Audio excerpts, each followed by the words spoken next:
Eva ran out of the apartment in a hurry. She had overslept and was late for work. It was good that Ted was so thoughtful.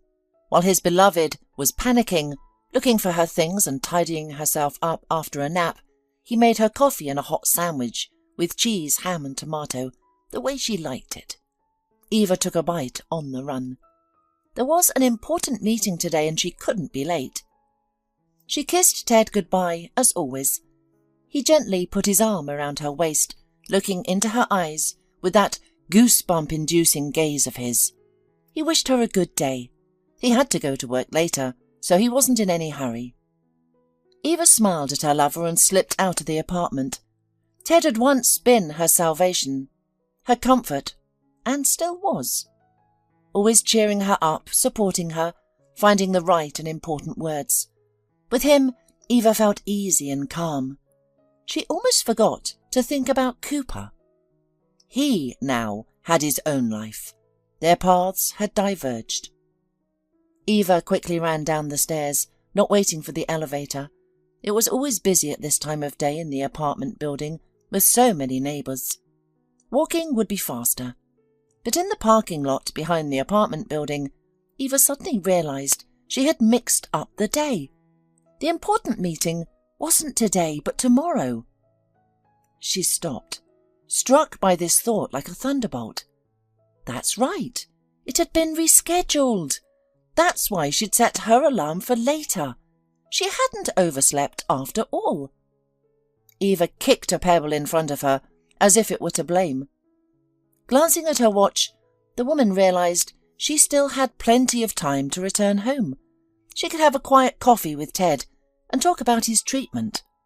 Though Ted didn't like to discuss the subject, often trying to change the conversation topic, it was important to Eva to know what awaited them. He was her closest person, and everything that happened to him affected her directly. Fortunately, his condition seemed to be improving. Ted's treatment had required significant money. Some he found on his own, and Eva offered the rest from the bottom of her heart. She would have done even more to help him. Ted accepted gratefully, promising to repay everything once he recovered. He never detailed his diagnosis, only mentioning it was a genetic heart condition. The treatment was effective, but expensive. Thankfully, Eva stepped in to help. She had money, a decent amount in her bank account. Eva earned well as a lawyer in an oil company. Her father had secured her the position right after university. She couldn't have gotten such a coveted role without experience and connections.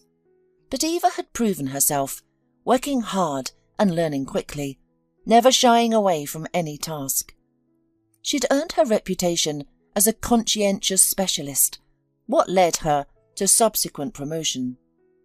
Yes, Eva had everything she needed for a prosperous life. First, a loving family, her parents with whom she maintained warm, friendly relations. Eva knew they would never leave her in trouble, and this security gave her confidence and strength for further achievements. Second, after university, her father had given his only daughter an apartment in a prestigious area of the city. But at first, Eva hadn't rushed to move in, preferring to live with her parents for now. She disliked being alone. Initially, her father's gift of a beautiful, stylishly furnished apartment had delighted her. She'd even jumped for joy when he handed her the keys. But later, that apartment played an unpleasant role in her life, something Eva preferred not to remember. Now she and Ted shared a rented apartment. They split the payment and household expenses. Well, almost split them. Truth be told, Eva contributed more, but that's just how things worked out. She had a good job with stable income, while Ted worked in construction, his earnings fluctuating with the number and size of projects. Eva feared most repeating what happened with Cooper. She didn't want to lose Ted the same way. That's why she tried not to emphasize financial matters. Ted had a simpler attitude toward everything. Easygoing was probably the best way to describe his personality, and Eva loved that about him. Eva called the elevator and pressed the button, anticipating a quick meeting with her beloved. Ted would definitely be happy to see her. His eyes always lit up with a special fire when they met. The elevator stopped too quickly. The doors slid apart, revealing a bold number 5 painted on the wall. Eva was on the 5th floor, while her apartment was on the 8th. The woman decisively stepped out. She wouldn't continue by elevator. Walking would be better. The elevator in their building had been problematic lately, either getting stuck between floors or, like now, stopping on the wrong floor. Taking the stairs was safer and healthier. As Eva started climbing, she suddenly heard Ted's voice. He was talking to someone on the landing, presumably on the phone since there was no other voice. Eva decided to surprise her lover by sneaking up and jumping out onto the landing. Ted loved such pranks. But then Eva heard something that made her stop and listen. Ted said something that couldn't be ignored. Eva froze. She found herself hanging on every word her lover spoke. The meaning was difficult to grasp since she couldn't hear the other person, but that unknown participant seemed to be trying to dissuade Ted from some plan.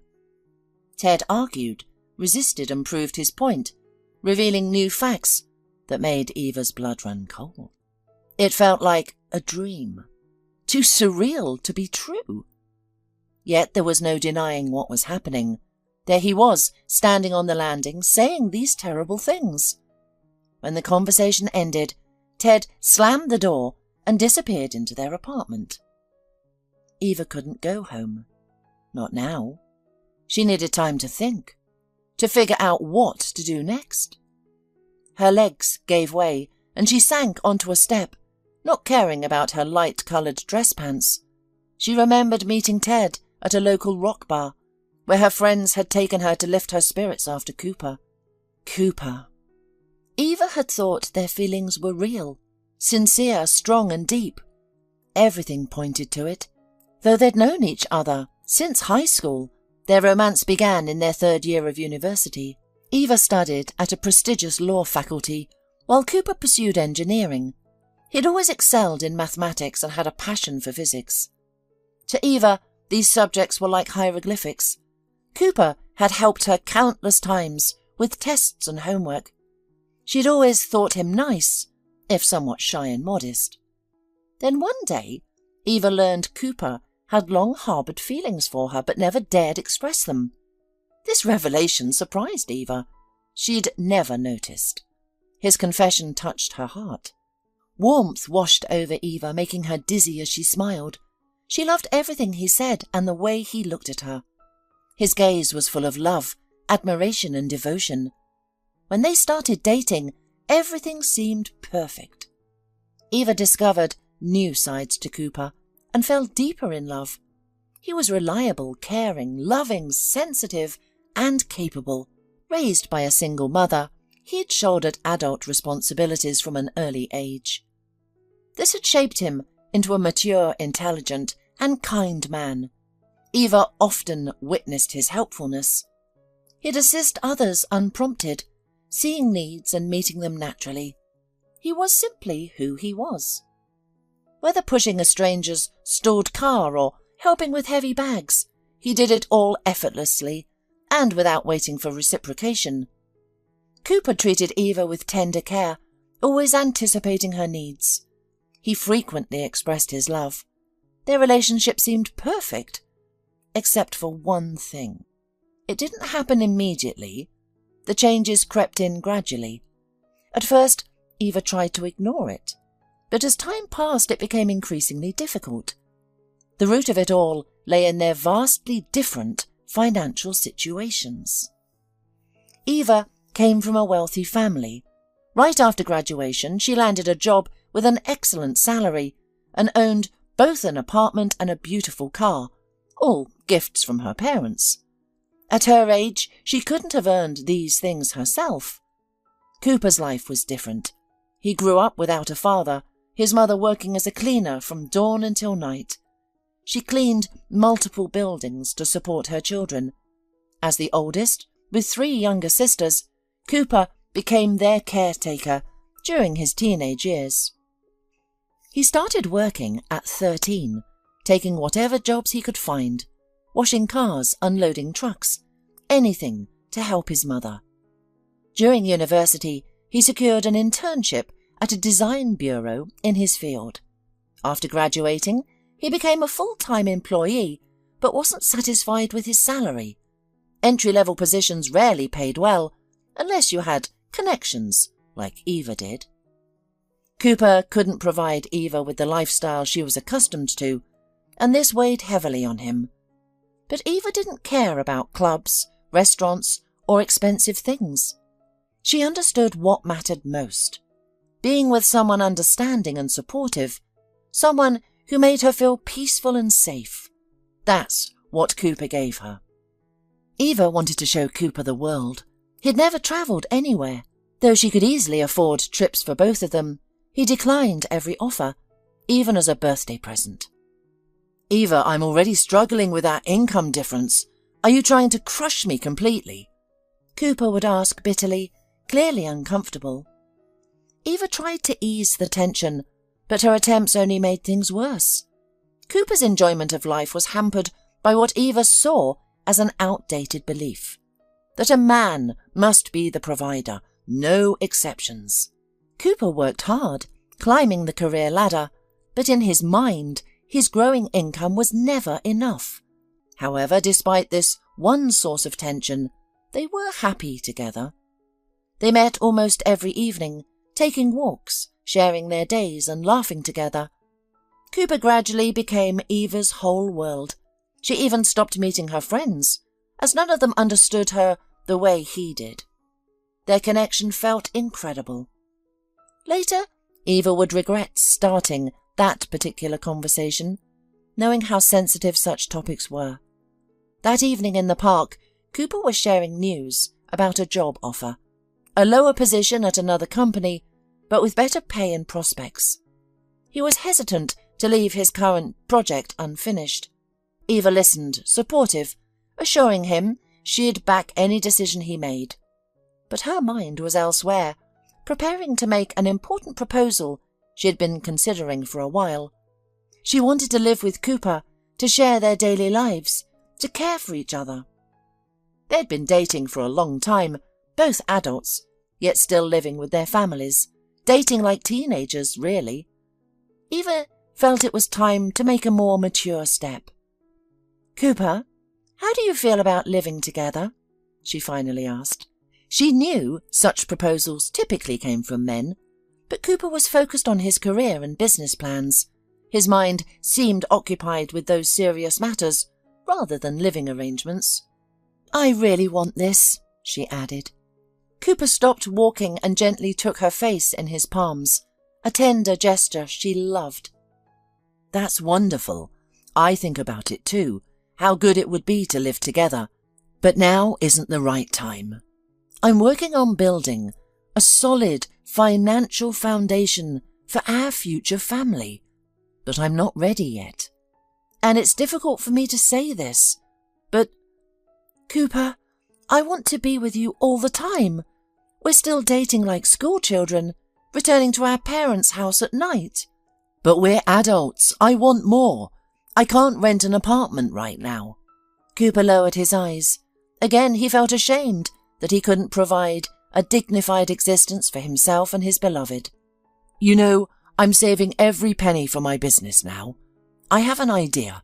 If it works out, the profits will be more than decent, and everything will be fine." "I don't want to be happy in some mythical future." Eva pulled away from Cooper, anger rising within her. She had thought her lover would support her idea. "Why complicate everything by renting an apartment? I have one. Beautiful, large, spacious. Just imagine how happy we'll be there." "Your apartment, your car, your money," Cooper said, his temper flaring. Eva realized she had hit his sore spot again, but the words couldn't be taken back. "You're constantly reminding me who I am, making me feel unworthy of you." "That's not true. I love you, you know that. I just don't understand why we can't live together in my apartment now. What's the big deal?" "I don't want to feel like a freeloader, living off a girl who's in love with me. Is that so challenging to understand? I'm sick of you. Eva was amazed at herself. Her frustration with Cooper's principles had been building up and finally erupted. I don't care about your money. It doesn't matter at all. It does matter. Cooper shook his head, his eyes filled with pain and sadness. You know how hard it is for me to overcome this financial barrier between us. There is no barrier, Eva shouted. You've built these walls in your head, and you don't even realize they're meaningless. It is important. A man has to be a provider, has to provide for his family. No, those are outdated stereotypes. No. Cooper shook his head. Eva was furious with him. She wanted to shake these antiquated ideas about gender roles out of his head. They were doing so well. They loved each other, understood each other, supported each other. Eva knew such relationships were rare, and now Cooper was destroying everything because of his outdated beliefs. Eva, Cooper looked into her eyes. I realized long ago that I'm not worthy of you. What nonsense! What are you doing? Eva blinked in confusion, suddenly understanding this was serious. This wasn't their usual quarrel that would blow over. This was different. I don't want to spoil your life. You deserve more. I don't know how my attempts to achieve something will end, and you need to live now. Cooper! Eva exclaimed, grabbing his arm. Are you leaving me? I'm just stepping aside, he said, lowering his eyes, so you can find someone better. Eva was overwhelmed by emotion, her vision blurring. Cooper had said something unthinkable. He was leaving her. All she'd wanted was to live together, to feel like family. He must have lied about everything, she thought. Maybe he'd never truly loved me, and this financial difference was just an excuse to leave, because he was tired of me. Eva felt the blood drain from her face, and Cooper's expression turned to concern.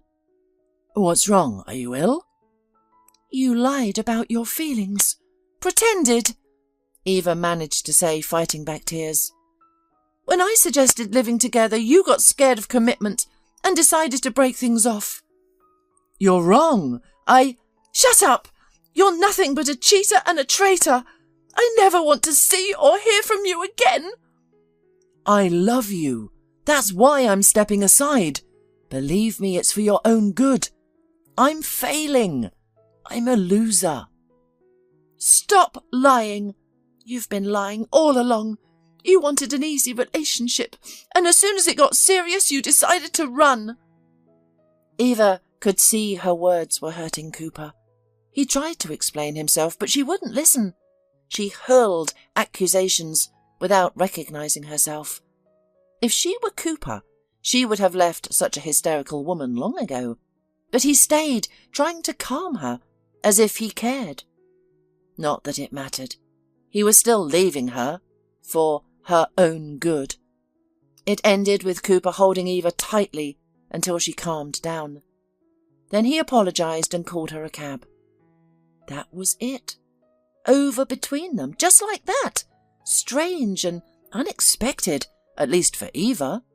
Cooper, it seemed, had been contemplating this breakup for a while. Eva missed Cooper physically, his smell, his touch, his voice. It was fortunate she was on vacation. She simply couldn't work in such a state. She lay in her room all day, eating occasionally at her mother's insistence, not even turning on the TV or picking up a book. Everything had suddenly ceased to interest her. Cooper had said it would hurt them both, yet he remained absolutely certain of his decision. He sincerely believed Eva would be better off without him.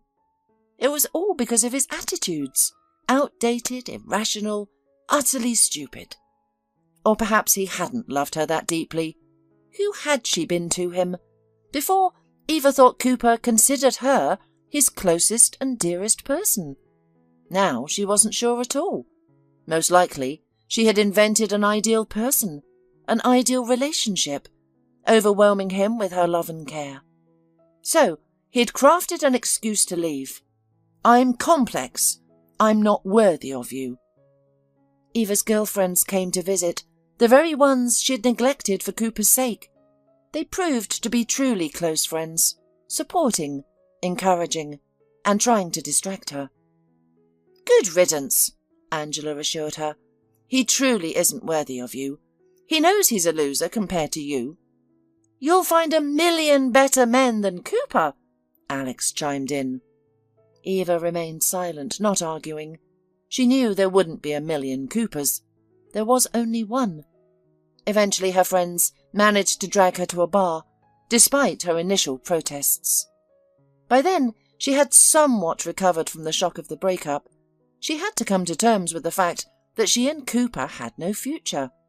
It was difficult, but time heals, and her girlfriends tried their best, something Eva deeply appreciated. Through mutual acquaintances, she learned that Cooper had thrown himself into work. He was at a new company building a business. He had become withdrawn, wasn't socializing, and hadn't started dating anyone new.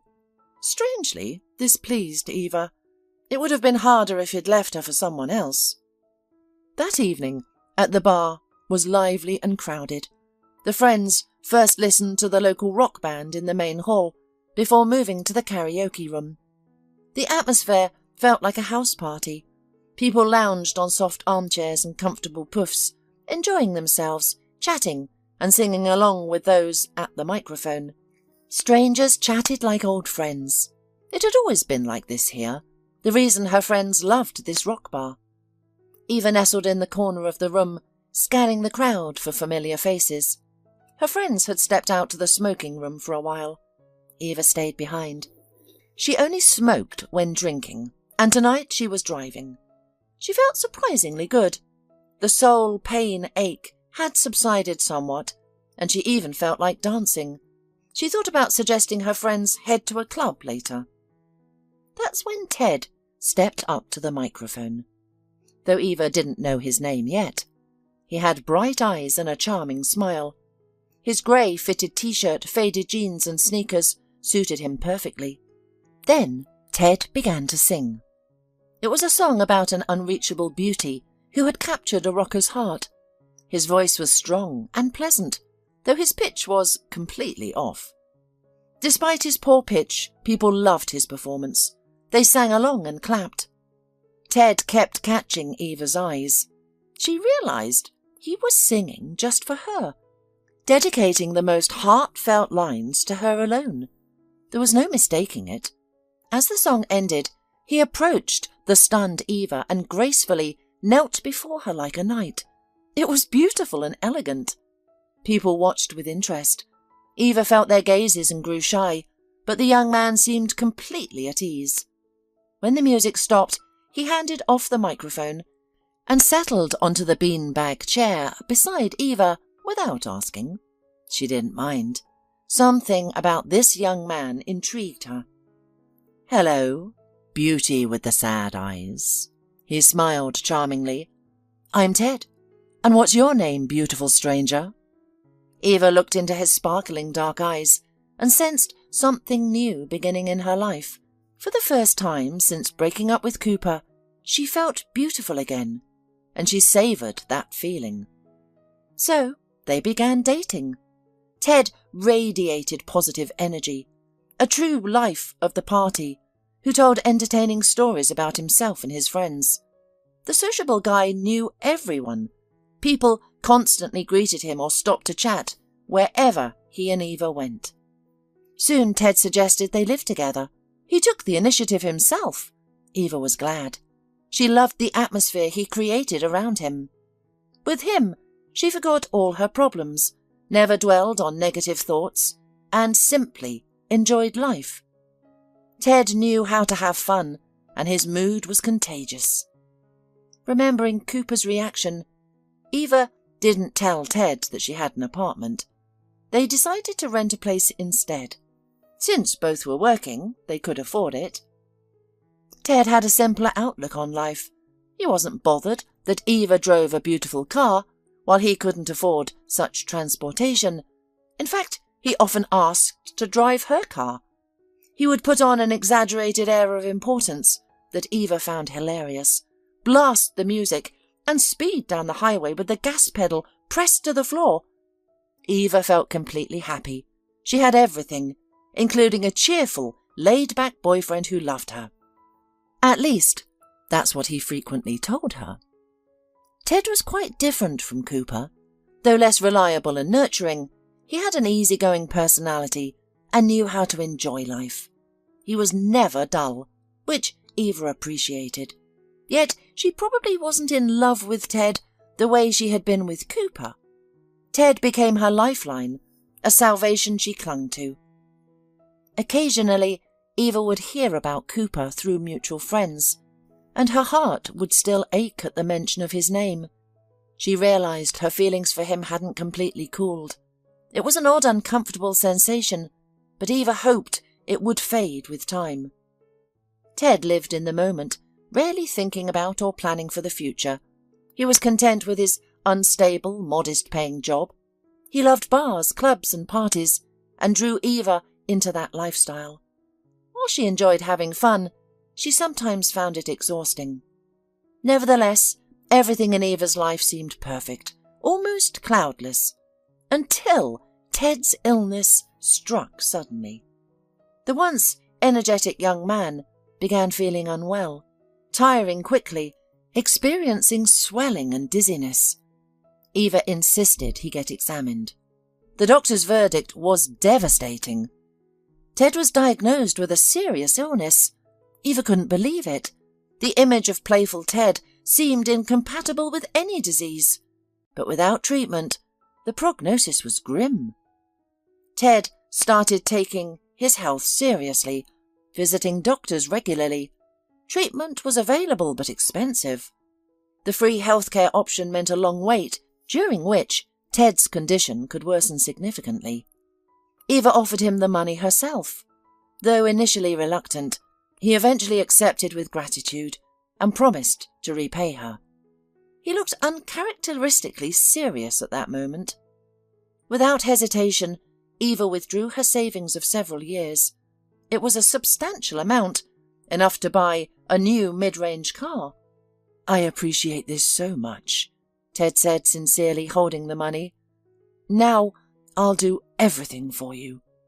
"First, beat this disease," Eva said with encouraging smile.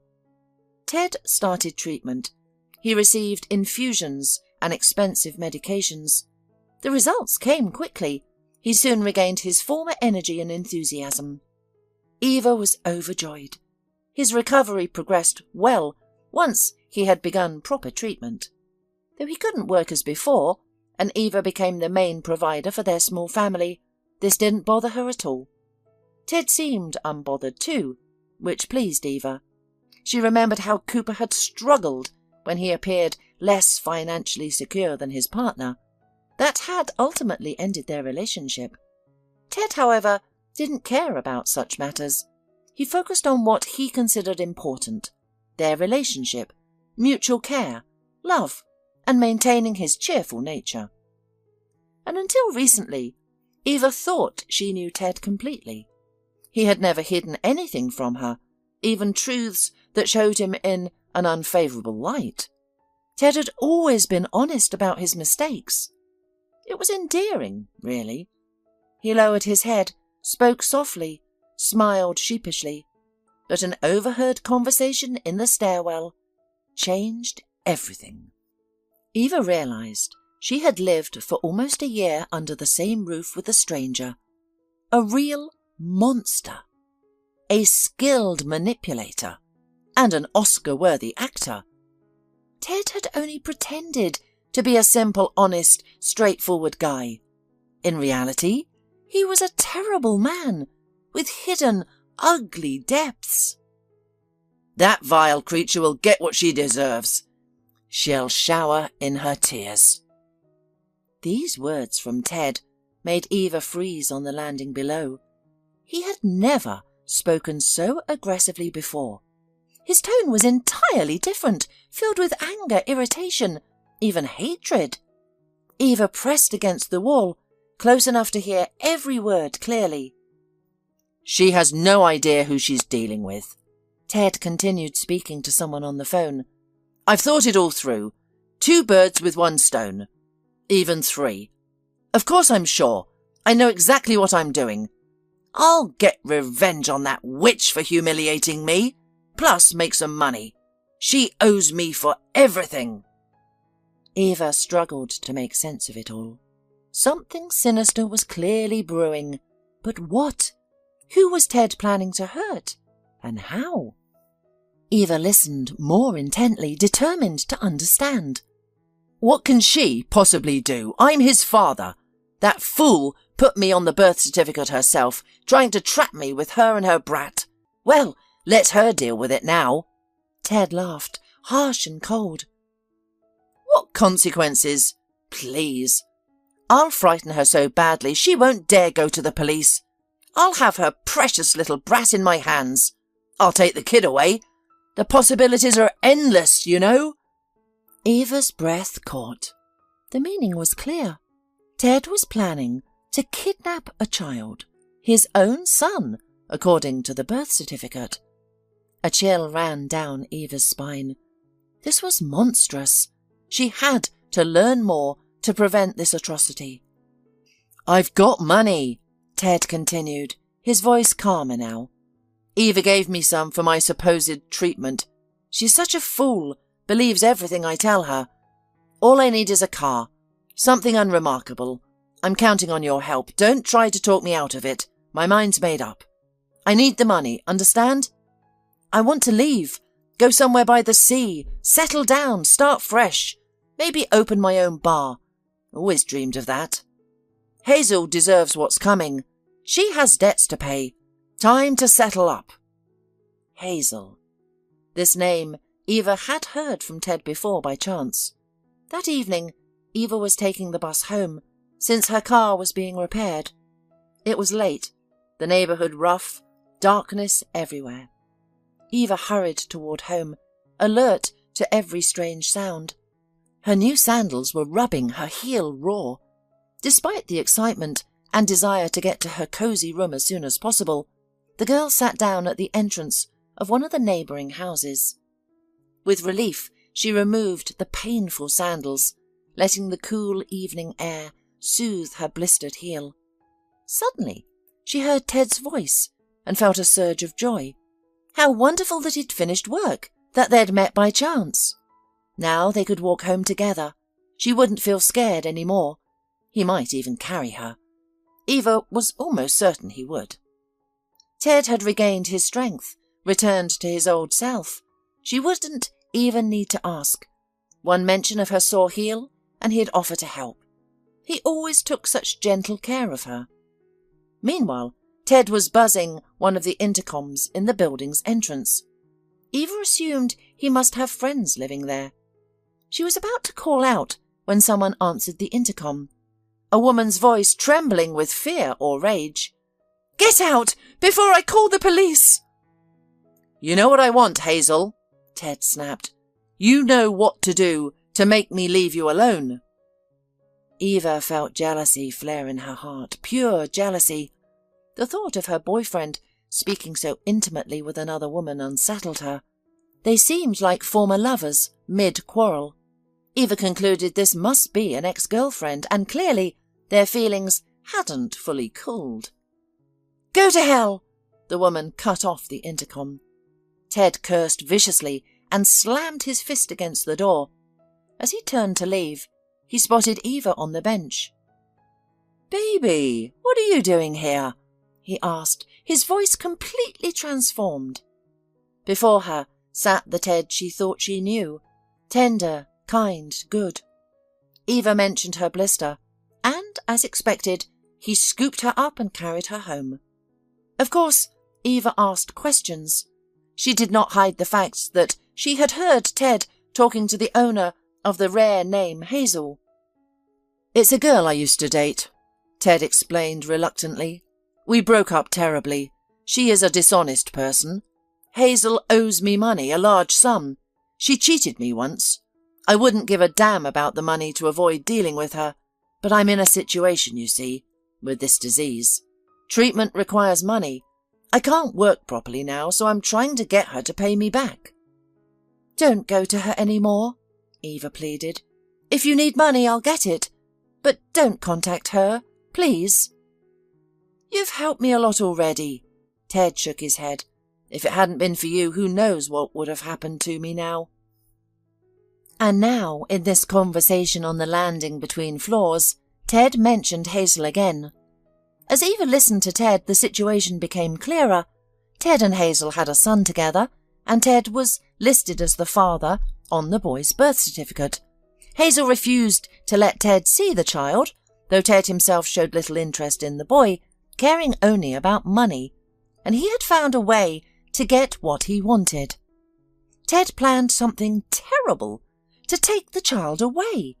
Hazel, as Eva realized, was wealthy and could give Ted anything he demanded for her son's sake. Ted's interlocutor, whom Eva couldn't hear, was clearly trying to dissuade him. Ted kept making arguments to support his decision. "The police won't do anything to me. According to all the documents, I'm the father of this baby. She thought to tie me to her that way, and now she regrets it, but it's too late. A father has the right to take his child at any time. It won't even be considered kidnapping." He had thought of everything. Cunning, calculating, unscrupulous. And Eva had trusted him, just as Hazel once did. After finishing his terrible conversation and his cigarette, Ted went back to the apartment. Eva didn't go upstairs. Instead, she sank on the cold step, wondering what to do. Ted was clearly a monster. He had planned a terrible crime, and Eva knew she had to prevent this tragedy. She needed to warn Hazel. Fortunately, Eva knew which building and entrance the woman lived in. She called her boss claiming illness and was given the day off. Perfect. Now, she had time to help Hazel. Hazel was likely unaware of the danger looming over her. Eva went directly to her building and called the first apartment she could and asked for Hazel. "She lives in 153, the elderly woman replied and hung up. With trembling fingers, Eva dialed 153 on the intercom. She expected no answer, assuming Hazel would be at work, but after 2 rings, a woman's voice responded. "7th floor, come in." Hazel was clearly expecting someone, probably a delivery. Eva entered and took the elevator up. The door to apartment 153 stood ajar. Hazel waited in the doorway. "Oh, you're not the pizza delivery?" she asked, puzzled. She was tall, beautiful, 10 years Eva's senior, and impeccably groomed and stylish. "I'm sorry, I thought it was the delivery." "Mum, is the pizza here?" A 4-year-old boy appeared at the doorstep. Ted's son. The resemblance was striking, and not just in appearance. "Peter, no, go to your room," Hazel told her son. He obeyed immediately.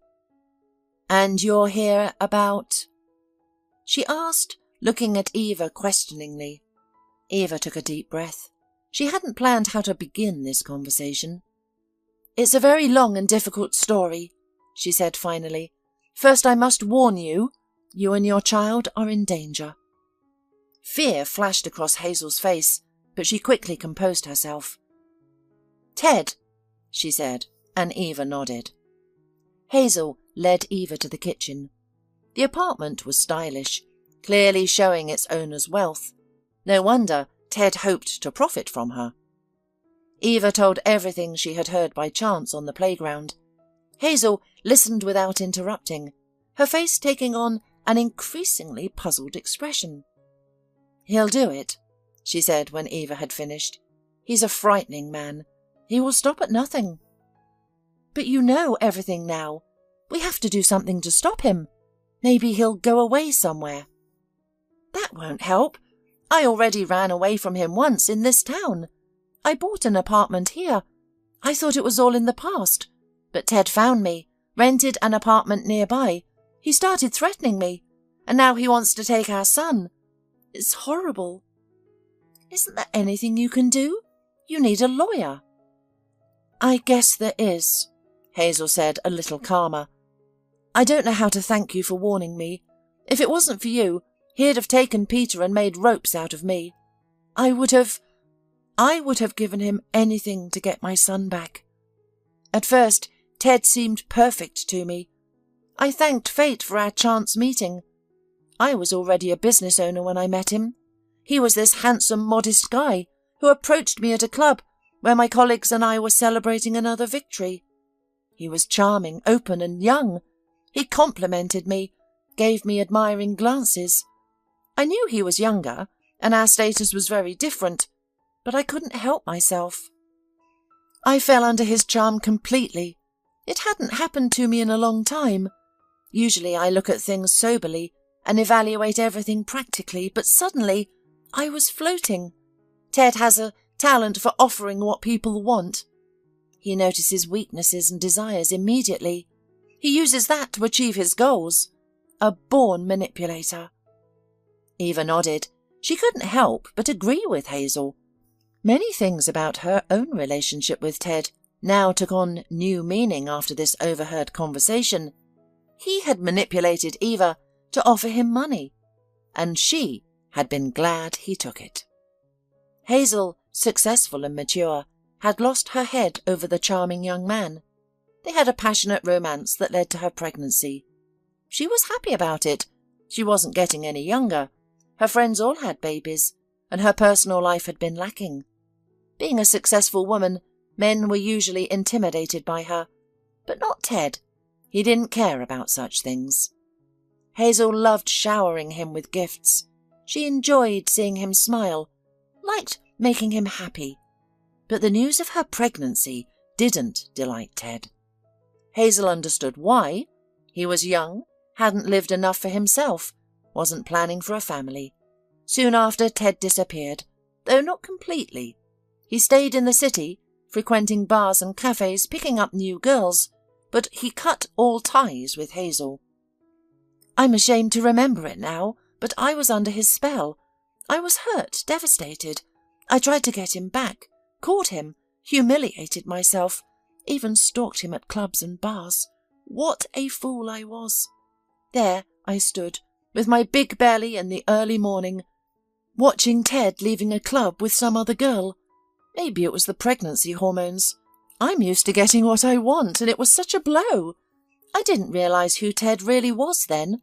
Just a common gold digger, living off wealthy women, incapable of serious relationships or genuine feelings. When Peter was born, Hazel listed Ted as the father, hoping to make him take responsibility, something he actively avoided. 2 years passed, and Hazel found peace. She had almost forgotten about Ted, focusing entirely on her son, the charming little Peter. Life was good. She had a healthy child, prosperity, and a business that brought steady income. Then suddenly, Ted, the same man she used to chase, appeared out of the blue. Hazel was initially hopeful, though rekindling their relationship was out of the question. She welcomed the idea of Peter having contact with his father.